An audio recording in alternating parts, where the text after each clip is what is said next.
Então esse aqui é aquele nosso quadro que a gente reage a notícias que vocês mandaram, né? Escreve aí nos comentários, manda as notícias e eu vou tentar explicar para vocês. Essa aqui é uma notícia recente aqui, ó, do Viva Bem do UOL, 6 erros comuns para evitar tratamento com antibióticos. Será que tá certo? Será que é desinformação? Vamos dar uma olhada, né? Ao ter dor de garganta, gripe ou resfriado, mesmo assim muitas pessoas dão um jeito de tomar antibiótico e resolver o problema. Bom, vamos por partes, né? Começa aqui.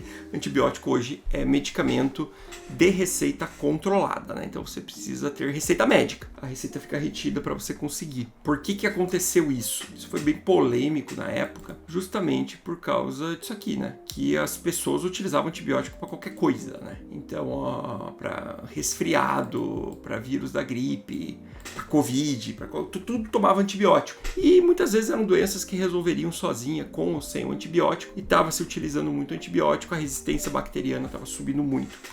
Beleza? Então, é por isso que hoje ele é controlado. Mas vamos lá. Primeiro problema que ele traz aqui: abandonar o tratamento antes do final. Isso é verdade.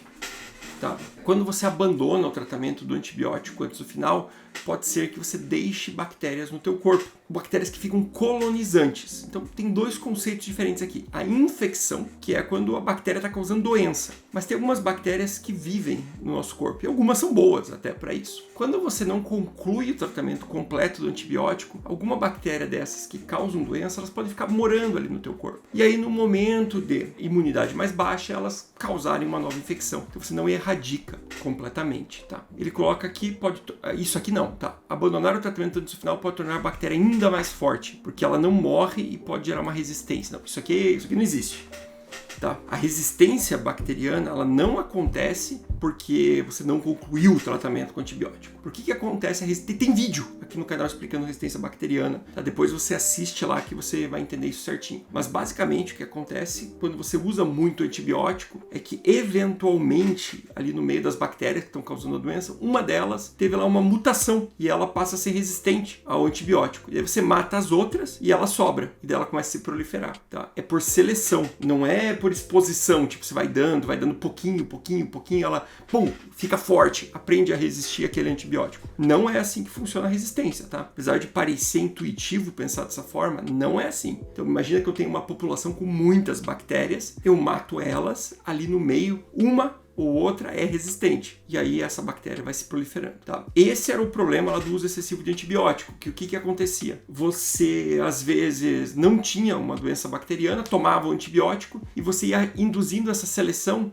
com as bactérias que são naturais do teu corpo. E por alguns mecanismos, as bactérias do teu corpo podem ensinar outras bactérias a se tornar resistente, ou ela pode em você ser do teu corpo, mas em outra pessoa ela causar doença, tá bom? Então, é por isso. Não tomar o remédio no horário certo. É verdade, isso aqui é um problema mesmo. Porque o que acontece? Boa parte dos antibióticos, depende de qual, tá? A gente tá falando. Você precisa ter no teu sangue circulando a dose certa daquele antibiótico pelo tempo determinado. Vou dar um exemplo aqui. A amoxicilina, que muita gente usa aí para dor de garganta e tudo mais. Quando a amoxicilina, ela precisa estar num nível ali circulando, porque ela só atua a hora que a bactéria vai se dividir. Então imagina que a bactéria está parada lá, não está se dividindo, a hora que ela começa a se dividir, você precisa ter o antibiótico em ação para não deixar que ela aconteça e ela morra. Então, o tempo é bem importante aqui. Se a pessoa começa a falhar as doses, o que acontece? Num desses momentos, pode ser que caia aqui e aí a droga não faz efeito. Lógico que isso aqui depende de antibiótico, tá? Tem antibióticos que não funcionam dessa forma. E aí vem a próxima aqui, não ingerir a dose recomendada. Vem na mesma ideia, tá? Eu preciso ter o tempo e a dose, né? Então se eu tomo dose muito baixa, talvez eu deixe algumas bactérias ali. Se eu tomo por menos tempo, talvez não tenha o nível naquele tempo adequado. Tomar leite junto com antibiótico.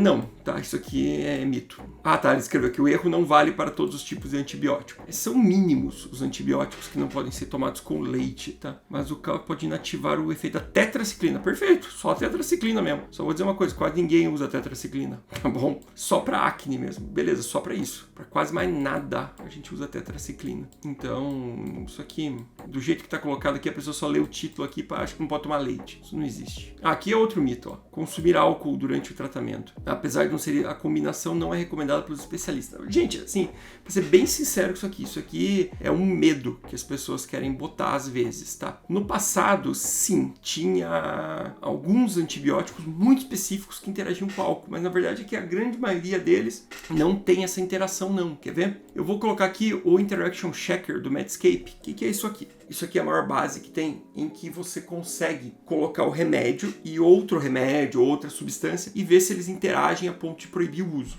Então eu coloquei aqui, ó, o etanol, que é o álcool, né? Vamos pegar um antibiótico simples aqui, amoxicilina, sem interações, então é seguro o uso junto. Vamos por outro aqui, ciprofloxacino, muita gente usa, sem interação. Outro aí que as pessoas usam muito, ceftriaxona, sem interação. Deixa eu ver, levofloxacino. Vamos pôr aqui o antibiótico que todo mundo usa, que acabou de vir à cabeça, azitromicina.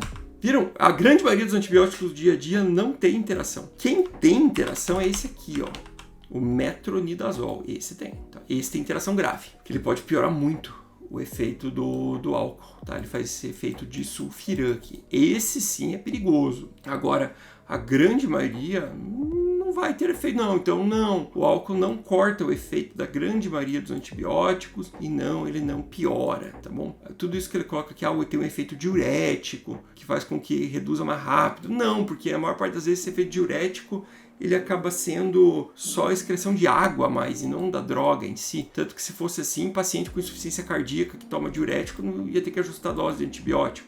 Prejudica a imunidade, irrita. Sim, mas não tem nada a ver com antibiótico isso aqui. Eu não tô falando que é para beber, tá? Pelo amor de Deus, a gente sabe que álcool faz mal. Mas assim, é mito essa história de que consumir o álcool durante o tratamento atrapalha. Se você aprendeu alguma coisa nova, acabou de aprender, você achava que não podia, né? Tomar álcool com antibiótico, que era extremamente proibido. Achava? Sim? Não? Escreve no comentário, quero saber o que você achava. Não esquece de deixar o like e compartilhar também. Usar um antibiótico que sobrou de um tratamento anterior. Pô, aí sim, né? Pô, pelo amor de Deus, você tem antibiótico para cada doença, né? Então, assim, você tem algumas doenças específicas que, quando a gente vai dar um antibiótico, o que a gente se pergunta como médico? Qual é a bactéria que eu quero cobrir e qual é o sítio que eu quero tratar? Então, por exemplo, tem uma infecção de amígdala. Eu preciso saber que a bactéria que mais causa infecção de amígdala é o Streptococcus pyogenes, quando ela é bacteriana, que muitas vezes é por vírus. Aí eu vou dar um antibiótico que trate esta bactéria e tem uma boa distribuição neste tecido. A bactéria que causa uma infecção de urina é outra, é a Escherichia coli, outros grupos de bactérias geralmente. Aí eu vou ter que dar um antibiótico que trate aquelas bactérias e tem uma boa ação naquele local, que é na bexiga ou no rim, se for uma infecção mais alta. Então você precisa escolher o antibiótico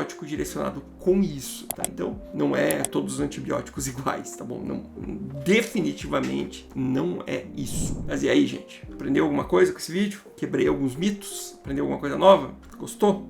Então deixa o like, curte e compartilha com quem possa se interessar. Até o próximo vídeo.